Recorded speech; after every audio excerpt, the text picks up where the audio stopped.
Hello everyone, it's Jess and welcome back to my channel.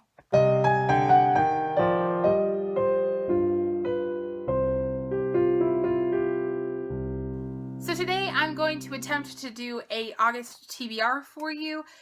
Basically, I do somewhat TBRs, but they're kind of more weekly, and I'm going to try to do like a month-long one. We'll see how this works for you guys. But this next part of the TBR is going to be mostly geared toward my Year-A-Thon theme. If you don't know what Year-A-Thon is, it is a read-a-thon that goes all year round. Basically, each month of the year, it's the very first week of the month, we have a theme, and you're supposed to read as many books as you can in that theme. So I've been really enjoying this one so far. I think there was only 1 month when I didn't participate because I was so busy. I just didn't have time to read anything in that genre. I didn't read it all that week. So anyways, let's get right into the books. So the first book that I'm going to read for the Year-A-Thon this week is Steps in Time. It's Fred Astaire's autobiography. If you don't know, the theme this month is nonfiction and biography. So I love Fred Astaire. I love old movies, and he is one of my absolute favorites. He's just so fun to watch, and he's amazing at dancing. I mean, if you like old movies and you haven't watched any Fred Astaire,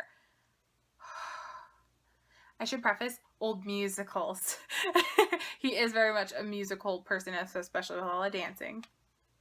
So I can't wait to read this one. I hope it's as good as I feel like it will be. I'm not sure. You never know with autobiographies. They might be like weirdly written, so we'll see how it goes. Next is another biography. This one is Life in Motion by Misty Copeland, and this is her biography. She's a ballerina, if you don't know who Misty Copeland is, and I can't wait to read it. I love ballet. I love musical theater. I love dance, and so I can't wait to read about her life and how she got started and just being a ballerina and all of that stuff. So I'm really excited to read this one. Next, this is kind of a history of a book, which who doesn't want to read the history of a book? But this one is celebrating Pride and Prejudice. This is the 200th year masterpiece and anniversary edition book, and it is just all these different facts and things about Pride and Prejudice. It also has like things about, like, it's got artwork in it, it's got things about the movies, just like now and in the future, that kind of stuff. Look at that artwork. It's just so precious, and I can't wait to read it. If you haven't heard already, Pride and Prejudice is one of my favorite books of all time. I've read it multiple times now, and I can't wait to read more about it. So, and more about Jane writing it. So, and look at that cover. It's just lovely. Like, it's there, and then you've got the lovely portrait of, we assume, Jane on the back of it.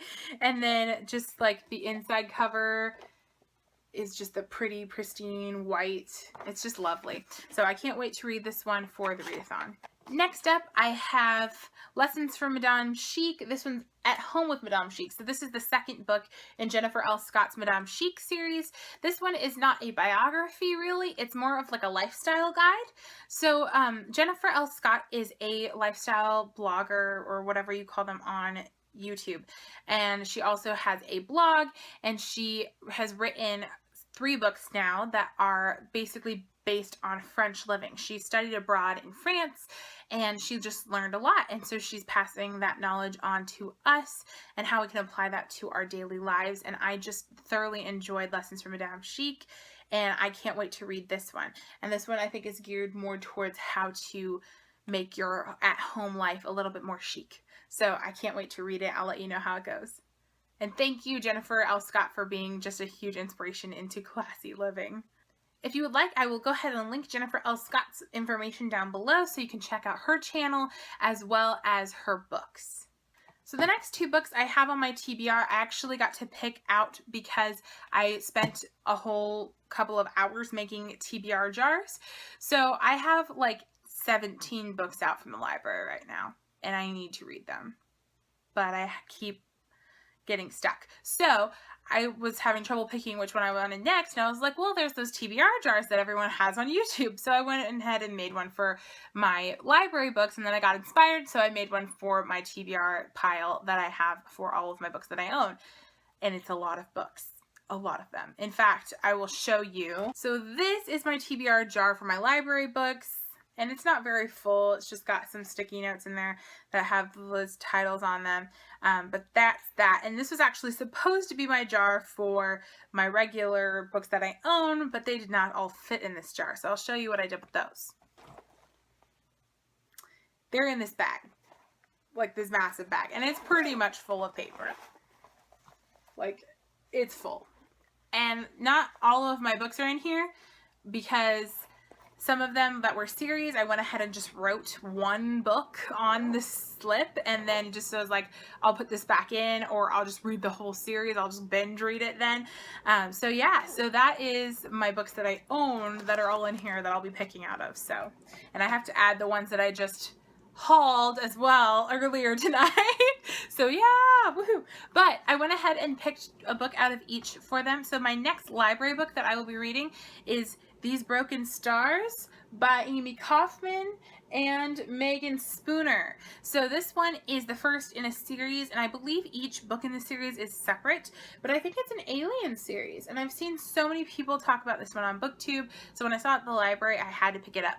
And the cover art is just gorgeous. I don't know if you can see, but it's like, it like continues on to the back of the book. So it's just a beautiful book. So if I like it, it's so lovely, I may go ahead and purchase the series, but let's see what happens. We'll see if I like it. So I'm going to go ahead and get started on this one, probably even during the readathon, even though it's not nonfiction or biography, because I need to get through my library books, because I need to return them so that other people can check them out.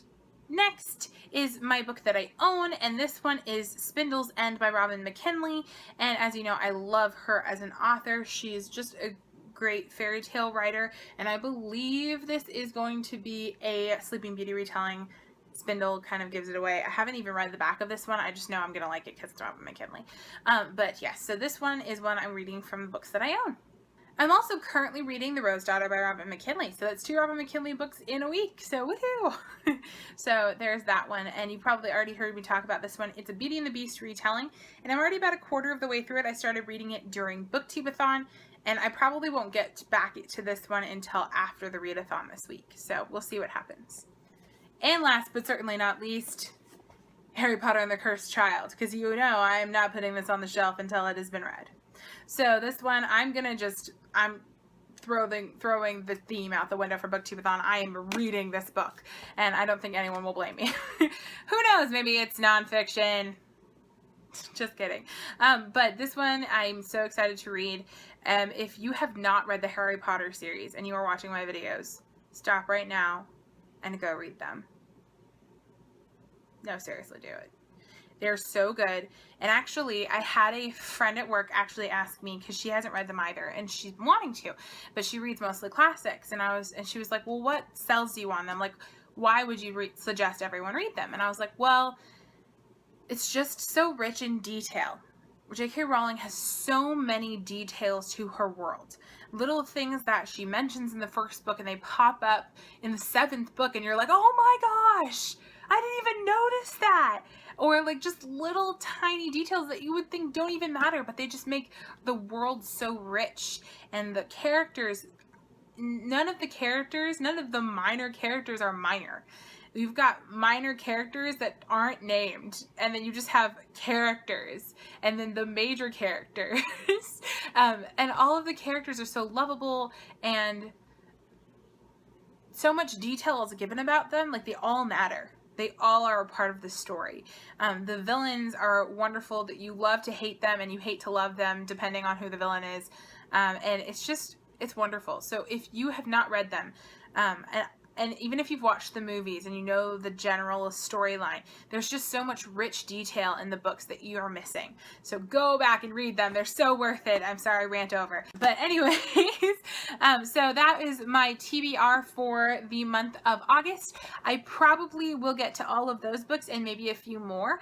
I usually read quite a few books. If you've watched my July wrap-up, you probably saw that. So the other thing is I usually read some mangas throughout the month, and I don't usually TBR those beforehand. I kind of just pick whatever looks good at the time. So I will also have those probably in my wrap up for August for you as well. If you've read any of these books, or if you have any suggestions for things that you think I should read, please go ahead and leave those in the comments.